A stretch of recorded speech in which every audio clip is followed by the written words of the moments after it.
Salut, c'est Cyril, j'espère que vous allez bien, je suis content de vous retrouver aujourd'hui pour une vidéo. Alors aujourd'hui, comme vous l'avez vu, on va parler de civilisation. Et en fait, le but de cette vidéo va être de vous montrer en fait que l'analyse civilisationnelle n'est pas une analyse qui n'existe qu'à droite. Très souvent, quand des gens ont une analyse civilisationnelle, eh bien on les taxe d'être de l'ultra-droite, d'être de l'extrême droite, d'être des gens qui sont trop à droite, toujours trop à droite pour avoir une analyse juste.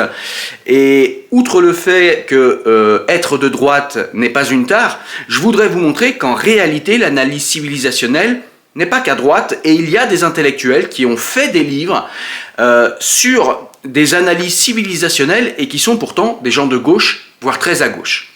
Alors, j'ai constaté qu'en fait, beaucoup de gens aujourd'hui réfutaient le concept même de civilisation, même s'il y a des gens comme le spécialiste Arnold Toynbee qui travaillent sur ces concepts et qui ont montré toute la pertinence de ces concepts, il y a toujours des gens qui sont là pour nier cette analyse, parce que cette analyse, eh bien, elle pose des questions qui sont embêtantes. Qu'en est-il de l'immigration? Qu'en est-il du fait que, eh bien, il y a des populations qui se rencontrent au sein d'un État, qui ont des anthropologies qui sont complètement différentes et parfois même antagonistes. Donc voilà, ça pose des questions gênantes et ça pose des questions auxquelles les gens majoritairement de gauche n'ont pas envie de répondre. Et c'est d'ailleurs à mon sens parce que la gauche met sous le tapis beaucoup de sujets, eh bien que ça fait monter les partis dits populistes ou les partis d'extrême droite, même si pour moi, taxer d'extrême droite des partis qui sont dans notre pays légaux, ça me paraît bizarre. Mais enfin bref, c'est pas l'objet de la vidéo. L'objet de la vidéo est vraiment de vous montrer que l'analyse civilisationnelle en fait n'est pas qu'à droite et que c'est une analyse pertinente. Alors je vous le disais, on a commencé à me dire que l'analyse civilisationnelle est une analyse de droite quand j'ai commencé à présenter ce livre, Le camp des saints de Jean Raspail, parce que Jean Raspail est effectivement quelqu'un qui est très très à droite et qui ne s'en cache pas, et qui avait écrit ce fameux livre, Le camp des saints, qui postulait en fait de la submersion migratoire de l'Europe, et plus particulièrement dans le livre de la France, et il imagine en fait dans un roman dystopique, eh bien ce qu'il se passerait. Alors déjà, comment ça a pu intervenir, c'est-à-dire qu'est-ce qui a fait qu'on a désactivé la conscience des peuples, on a désactivé l'instinct de survie des populations pour qu'ils acceptent en fait de démographiquement mourir face à une immigration beaucoup trop importante pour être absorbée d'une manière sereine. Et c'est ce que postule ce livre dans ce roman, et c'est toutes ces questions dont je vous ai parlé, qui sont mises sous le tapis par la gauche, et bien toutes ces questions, ce livre les pose sans phare. Et c'est souvent ce qui gêne sur ce livre-là. Alors je vous le disais, il y a des gens qui sont beaucoup plus à gauche et qui ont posé ce genre de questionnement, mais pas forcément uniquement sur l'immigration. On a par exemple Amin Maalouf qui, en 2019, nous a sorti un essai. Amin Maalouf qui ne peut pas être taxé d'extrême droite. Donc aux éditions Grasset, il nous sort Le naufrage des civilisations. Et là, eh bien, Amin Maalouf nous fait une géopolitique des plus grandes civilisations et de comment elles se sont effondrées, comment elles sont devenues naufragées, comment chacune des civilisations, finalement, eh bien, n'a pas atteint son maximum de potentialité et comment chaque civilisation s'est fourvoyée. Et il parle de toutes les plus grandes civilisations, Occident compris, en expliquant dans ce livre que l'Occident était peut-être la civilisation qui était porteuse de plus d'espoir que les autres, de peut-être un peu plus d'éthique que les autres, mais finalement, elle s'est fourvoyée en bien des points.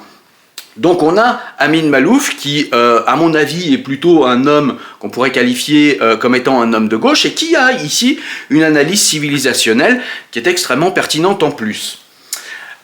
J'ai pas le livre parce que je l'ai lu en numérique, mais c'est pareil, Le choc des civilisations, un livre de Samuel Huntington désormais célèbre, mais malheureusement injustement célèbre. C'est-à-dire que beaucoup de gens en parlent et en réalité ne l'ont jamais lu. Et ils font dire à Huntington ce qu'il ne dit pas, que ce soit les torsions d'Éric Zemmour, que ce soit les torsions de certains gauchistes, que ce soit les torsions de gens qu'on voit, d'intellectuels qu'on voit récupérer Samuel Huntington pour lui faire dire ce qu'il ne dit pas, pour le réprouver ou pour l'embarquer dans un espèce de choc ici en France.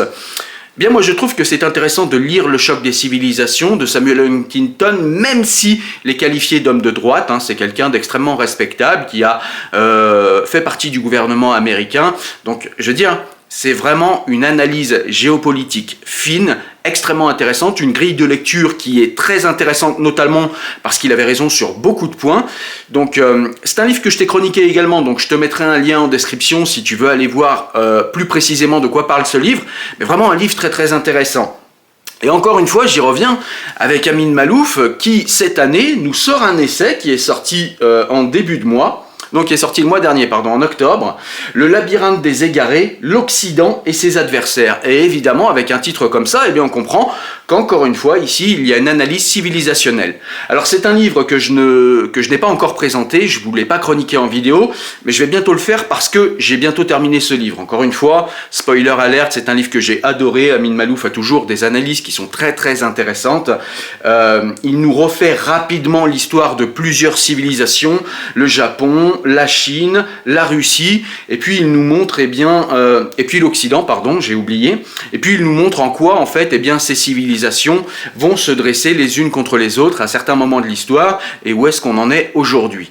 Donc je t'en parlerai dans une vidéo dédiée, mais encore une fois, on a ici, de la part d'Amin Maalouf, une analyse civilisationnelle extrêmement pertinente.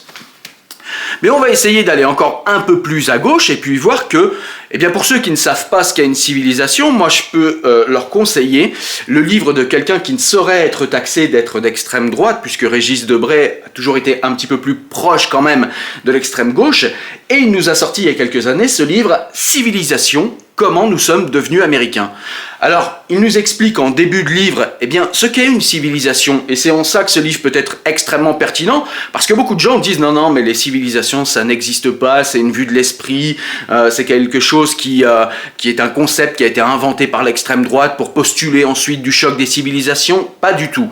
Les civilisations existent, on peut ne pas être d'accord avec la théorie de Huntington du choc des civilisations, mais ça n'invalide pas le concept de civilisation sur lequel, je le rappelle, beaucoup de spécialistes travaillent et beaucoup d'intellectuels réfléchissent à partir de ce concept de civilisation, et c'est le cas de Régis Debray dans ce livre, où il essaye d'analyser comment la France s'américanise et comment les États-Unis ont pris le dessus sur la civilisation occidentale, qui malgré tout, les différences qu'il y a entre les États-Unis, entre la France, entre tous les pays européens, ne sont pas des différences inexistantes. Évidemment, il y a des différences entre tous ces pays, mais il y a aussi des dénominateurs communs qui font de l'Occident une civilisation.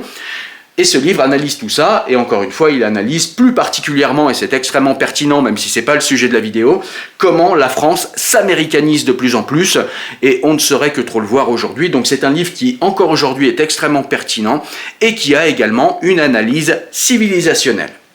Voilà, donc la vidéo se termine et en fait, vous l'avez compris, le but de cette vidéo était de vous présenter des livres de personnes qui vont pouvoir vous faire comprendre ce que sont les civilisations, qu'elles existent, comment on peut les regarder, comment on peut les analyser, comment analyser leurs interactions, leurs échanges commerciaux, leurs échanges culturels, comment l'historicité également de ces échanges, ce qui nous permet de comprendre le monde d'aujourd'hui et ce qui nous permet d'avoir une analyse civilisationnelle, qu'on soit de droite ou de gauche. Il n'y a pas de prépondérance de l'analyse civilisationnelle à droite. C'est peut-être parce que la gauche aujourd'hui sort, en tout cas la gauche politique, sort complètement de la rationalité et sort complètement du réel, qu'elle refuse d'analyser les civilisations, encore une fois pour les raisons que j'ai avancées en début de vidéo, parce que ça pose des questions qui sont gênantes. Qu'en est-il de peuples qui viennent en masse dans nos contrées, avec dans la tête une civilisation différente, parfois antagoniste à la nôtre, et quand ces gens arrivent en masse, comment on fait pour faire peuple ? Voilà. Et ces questions-là, personne ne veut les poser parce qu'elles sont gênantes, tout simplement parce que la gauche a abdiqué devant le capitalisme, et que ayant abdiqué devant le capitalisme, ayant abdiqué devant les questions sociales, elles vont aller sur les questions raciales et défendre les immigrés et les prolétaires du monde entier, puisque la gauche ne peut plus rien pour les prolétaires occidentaux et plus particulièrement pour les prolétaires français. En tout cas, c'est comme ça que moi j'analyse les choses.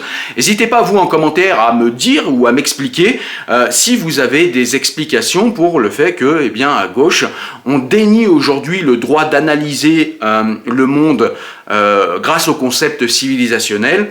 Mais en tout cas,